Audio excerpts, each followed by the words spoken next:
Guys, welcome back to my channel. आज मैं फिर से आ गई हूँ एक नई स्टोरी के साथ जिसका नाम है किसान की बीवी।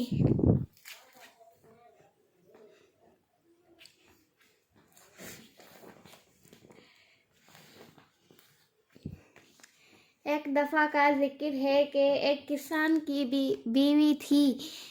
एक दिन जब वो एक दरख्त से सेब चुन रही थी, उनमें से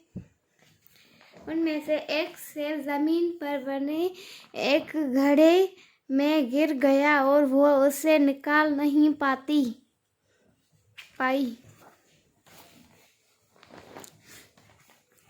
उसने आसपास देखा कि कोई है जो उसकी मदद करे और उसने एक परिंदे को कहा करीबी इधर दरख्त से बैठे देखा और उसने परिंदे से कहा, परिंदे घड़े के अंदर जाकर और सेब मेरे लिए वापस ले आओ। मगर परिंदे ने जवाब दिया, चू चू चू, जिसका मतलब है नहीं देने। वो एक काफ़ी शरारती परिंदा था और किसान की बीवी ने कहा, कितना शरारती परिंदा है। और फिर उसने एक बिल्ली को देखा तो उसने बिल्ली से कहा, बिल्ली परिंदे खुद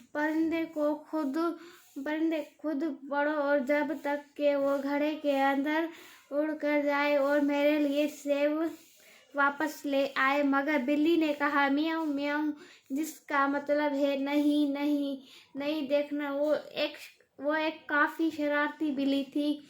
सो किसान की बीवी ने कहा, कितनी शरारती बिल्ली है।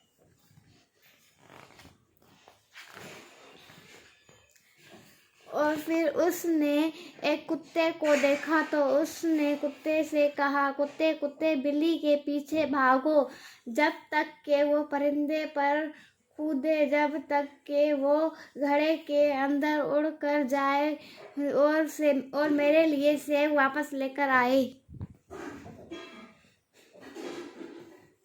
मगर कुत्ते ने कहा, भौ, जिसका मतलब है नहीं देखने दे। वो एक काफ़ी शरारती कुत्ता था। सो किसान की बीवी ने कहा, तौबा तौबा, कुत्ता शरारती नन्हा सा कुत्ता है।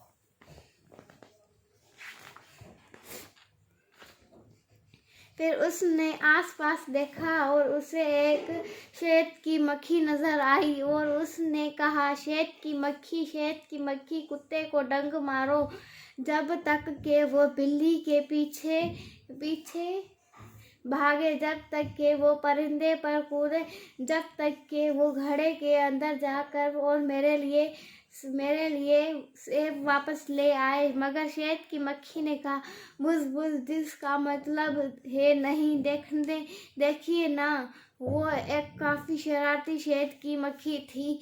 सो किसान की बीवी ने कहा, तौबा तौबा, कितनी शरारती शहद की मक्खी है।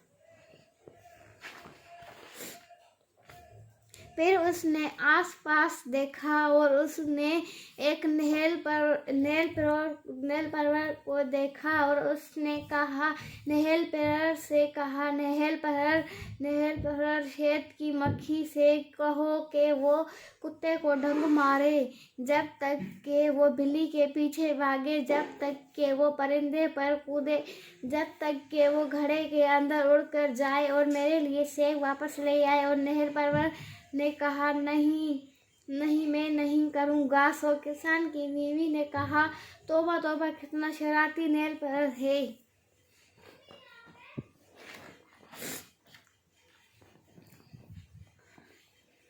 और उसने फिर आसपास देखा, एक बाज और ज़मीन पर एक रस्सी नज़र आई और उसने कहा, रस्सी नहल परवर को बांध दो जब तक के वो शहद की मक्खी से कहे, वो कुत्ते को डंक मारो कि वो बिल्ली के पीछे भागे, कि वो परिंदे पर कूदे, कि वो घड़े के अंदर उड़कर जाए और मेरे लिए सेब वापस ले आए। अगर आपको ये हमारी कहानी पसंद आई हो तो हमारी वीडियो को लाइक करें और हमारी वीडियो को सब्सक्राइब और हमारे यूट्यूब चैनल को सब्सक्राइब करें। अगर आपको इस कहानी का दूसरा पार्ट चाहिए तो मिलते हैं अगले नेक्स्ट वीडियो में। तब तक के लिए अल्लाह हाफिज़।